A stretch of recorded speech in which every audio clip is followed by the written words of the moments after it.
ಲೋಕಿಮಠ ಸಾಕಿನ ಸುಳೇಬಾವಿ ಅವರು ವೇದಿಕೆ ಮೇಲೆ ಆಗಮಿಸಬೇಕು. ಅದೇ ರೀತಿ ರಮೇಶ್ ಬಾಬ್ರಿ ಅವರು ಸಾಕಿನ ಸುಳೇಬಾವಿ ವೇದಿಕೆ ಮೇಲೆ ಆಗಮಿಸಬೇಕು.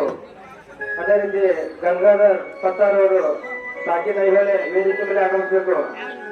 ಹೆಜ್ಜೆಬೇಳದ ಯಾಳಗೋಲ್ ಹೆಜ್ಜೆಬೇಳದ ಮಾಸ್ಟರ್ ಒಬ್ರು ಸ್ಟೇಜ್ ಮೇಲೆ ಆಗಮಿಸಬೇಕು. ಅದೇ ರೀತಿ ಕಡಿವಾಲ್ ಗ್ರಾಮದ ಹೆಜ್ಜೆಬೇಳದ ಮಾಸ್ಟರ್ ಒಬ್ರು ವೇದಿಕೆ ಮೇಲೆ ಆಗಮಿಸಬೇಕು.